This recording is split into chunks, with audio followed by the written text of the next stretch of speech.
Welcome to the deep dive. Today, we're really focusing squarely on the Australian workplace. We're talking about employee protections, dismissals, and that very, very tricky line between rights and, well, conduct. Our mission today, we're using sources from Australian workplace discrimination representatives, that's AWDR, basically as a shortcut, to get up to speed on employee protections here in Australia. And then, maybe more interestingly, we're jumping straight into some specific kind of strange real-world cases. Think Sydney, think Rome, where mental health really clashed with company rules. Yeah, and what's immediately clear, from this material is this huge tension. It's always there in employment law. You got the formal stuff, the Fair Work Act, equal opportunity laws, all designed to protect employees. But then you have the messy reality of people working together. And courts, they're constantly trying to figure out, okay, what's a real discrimination claim versus what some judges have actually called, the perils of litigating hurt feelings. That's the core tension, I think. Okay, right. So let's unpack the advocates first. AWDR. Our sources really highlight them. They're described as Australia's leading non-lawyer workplace and discrimination reps, workplace relations specialists. Now, they're very clear. They are not lawyers. They don't give legal advice. Why is that distinction the non-lawyer part? Why is that so important for someone, caught in a dispute? Well, it's often practical. Look, they've helped over 16,000 clients in, 30 years? That number itself tells you how many disputes are actually happening. And their non-lawyer status often means they're geared towards, let's say, faster, maybe more cost-effective ways to sort things out. Negotiation, mediation, trying to resolve it without the huge time, risk, and frankly, expense of going to court. That's a big plus for employees who just need help fast. So high volume, focused on the process, available 24/7 apparently. And they cover basically the whole spectrum of workplace issues. The list is long.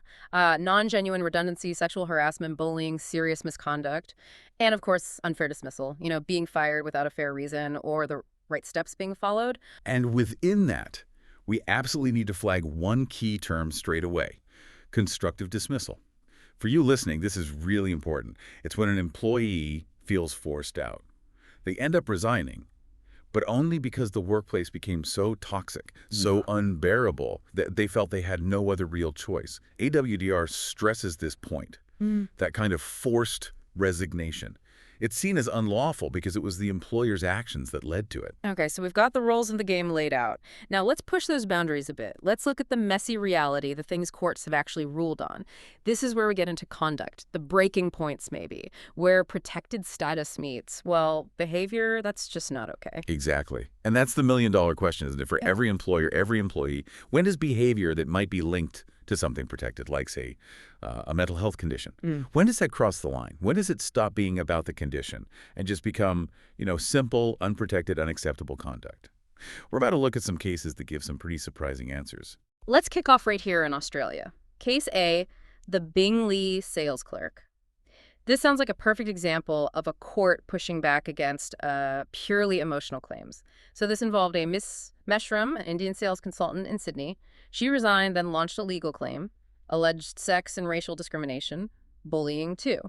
She mentioned specific things like a manager asking about turbans or the custom of financing weddings, and she also claimed a colleague showed her explicit sexual images. Right, but the Federal Circuit and Family Court, they threw the claims out completely. Their ruling was, well, pretty blunt. The alleged racial comments, dismissed as just small talk between colleagues. The court decided she had embellished what were essentially petty workplace disagreements. And they finished by saying her case showed, quote, the perils of litigating hurt feelings. Hang on a second. I mean, okay, I can sort of see how maybe questions about wedding financing could be twisted into small talk, maybe.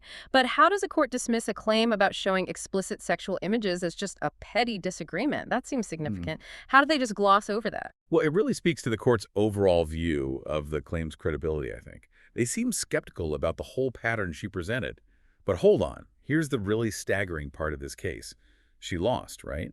But she appealed, undeterred. And at the appeal stage, get this, her own legal team, pro bono lawyers, actually asked the court for permission to get a psychiatric assessment done on her. They cited serious concerns about her mental capacity to even continue with the legal proceedings. Wow, her own representatives questioned her fitness. That completely reframes how you look at the original dismissal, doesn't it? And the court agreed to the assessment. They noted it would cost around $4,000 and basically said without it, the appeal couldn't go ahead.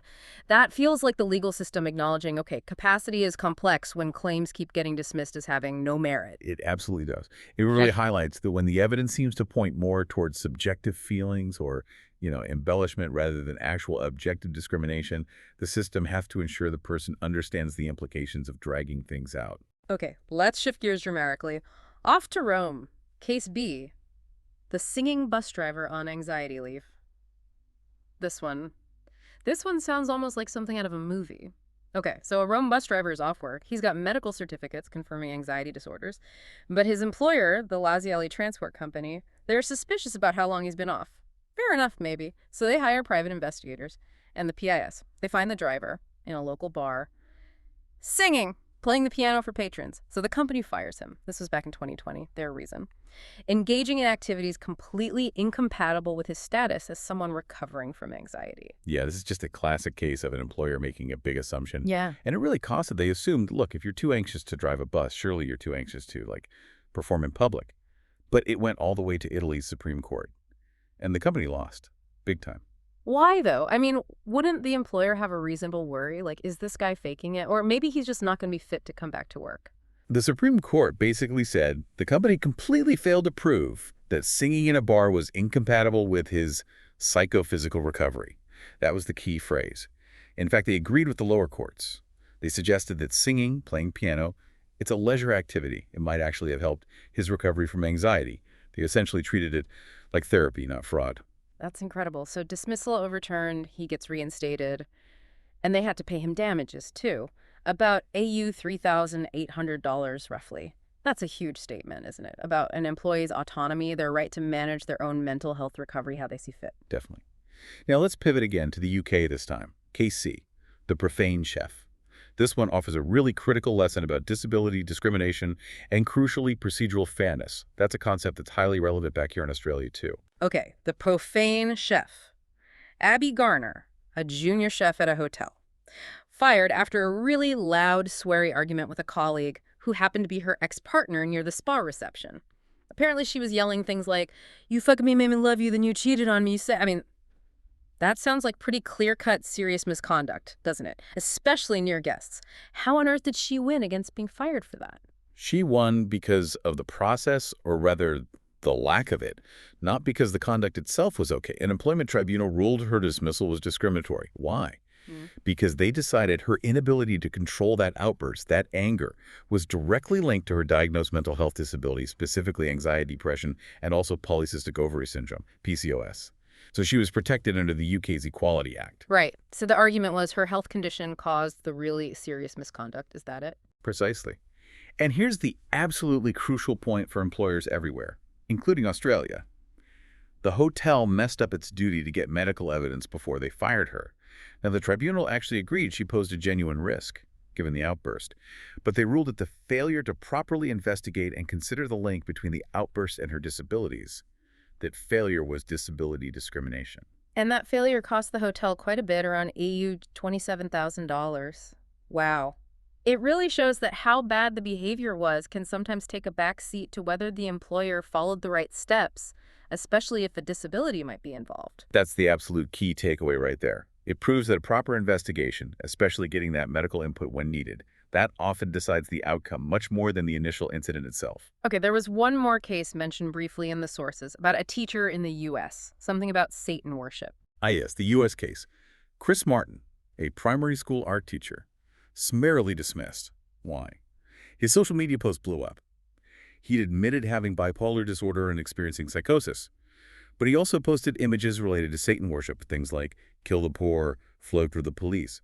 Understandably, this caused a massive public outcry. Parents were deeply concerned about safety.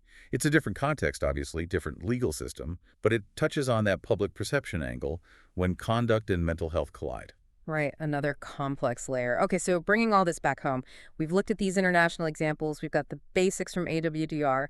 What does this all mean for you, the listener, navigating the Australian workplace? Well, Synthesizing it, I think we've seen courts really demand objective evidence, and established medical links matter. Personality clashes, those hurt feelings from the Big League case, generally aren't protected. But if there's a proven medical disability, and you can show it genuinely influenced the conduct, like the UK chef case suggests, then that's something an employer has to seriously consider, and they have to follow procedural fairness. And thinking about AWDR's role again, employees really need to know which path to take legally.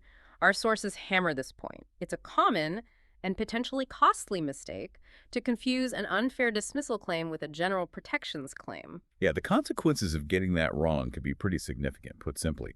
Unfair dismissal is mostly about the reason and the process of the firing. Was it unjust? Was it handled badly? General protections, on the other hand, that's about the motive.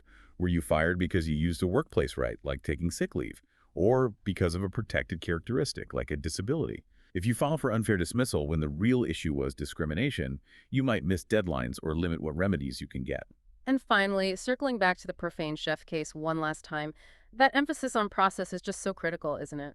AWDR constantly reminds people that workplace investigations have to meet strict standards. Procedural fairness under the Fair Work Act. Exactly. And that failure to follow the process, like failing to get medical evidence when it's relevant, that's often the very point where a dismissal that seems justified on the surface completely unravels. This has been a really fascinating deep dive. We've covered quite a bit, that complex space where mental health, personal conduct, and dismissal rights all intersect.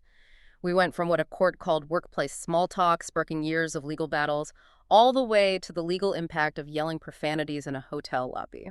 And I think we've uncovered that, well, sure, personality clashes aren't protected. The law does recognize the link between conduct and medically established disability, but only when it's properly argued and evidenced. Okay, so let's leave you with a provocative thought to chew on.